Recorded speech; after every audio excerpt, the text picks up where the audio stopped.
ప్రారంభించిన కల్వకుర్తి కావచ్చు, ఉమ్మడి రాష్ట్రంలో అనుమతులు ఇచ్చిన పాలమూరు రంగారెడ్డి ఎత్తిపోతలు కావచ్చు, ఉమ్మడి రాష్ట్రంలో అనుమతి వచ్చిన మక్తల్ నారాయణపేట కొడంగల్ ప్రాజెక్టు కావచ్చు, భీమా కావచ్చు, నెట్టంపాడు కావచ్చు, కోల్చారు కావచ్చు, శ్రీరామ్ సాగర్, ఇందిరాసాగర్ కావచ్చు, రాజీవ్ సాగర్ కావచ్చు, కృష్ణా నది మీద పరివాహక ప్రాంతంలో నిర్మాణంలో ఉన్న ప్రాజెక్టులు 60 సంవత్సరాల పైగా ఉమ్మడి రాష్ట్రంలో పూర్తి కాని ప్రాజెక్టులు 10 సంవత్సరాలు చంద్రశేఖరరావు గారు ముఖ్యమంత్రి ఉన్నప్పుడు ఈ రాష్ట్రంలో ఎందుకు పూర్తి చేయలేదు? దక్షిణ తెలంగాణ పట్ల కృష్ణానది జలాలను మా ప్రాంతానికి ఇవ్వకుండా వివక్ష చూపించి శాశ్వతంగా మా రైతాంగం జీవితాల మీద మరణ శాసనం రాసింది చంద్రశేఖరరావు కాదా అని నేను ఇక్కడ నుంచి అడుగుతున్నా అధ్యక్ష.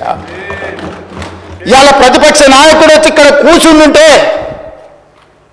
నేను అడిగేదానికి సమాధానం చెప్పాల్సి వస్తుందని ఈరోజు వారి ముఖం చాటేసింది అధ్యక్ష.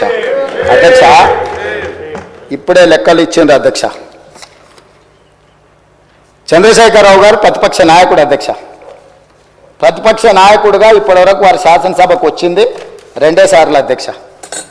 వారికి పోయిన డిసెంబర్ 23 నుంచి ఇప్పటి వరకు వారికి ఇచ్చిన జీతం అధ్యక్ష 57,84,124 రూపాయలు అధ్యక్ష.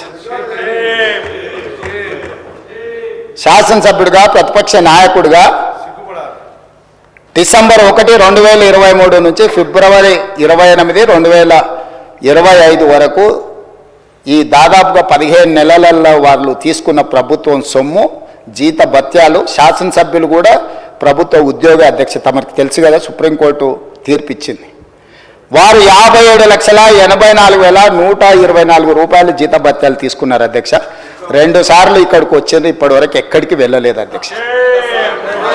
ప్రభుత్వ జీత భత్యాలు తీసుకొని ప్రజల్ని గాలికి వదిలేసి తెలంగాణ రాష్ట్రాన్ని కర్మకు వదిలేసిన ప్రధాన ప్రతిపక్ష నాయకుడు ఈరోజు వాళ్ళను ఇట్లా తయారు చేసి రేబీస్ వ్యాక్సిన్ రియాక్షన్ వచ్చినట్టుగా వాళ్ళు వ్యవహరిస్తుంటే ఏం చెప్పాలి అధ్యక్ష? ఇక సెక్యూరిటీలు ఇవన్నీ మళ్ళీ అది సపరేట్గా నేను చెప్పదలుచుకున్న వాటి జోలికి వెళ్ళదలుచుకోలేదు. సరే, కుటుంబ సభ్యులు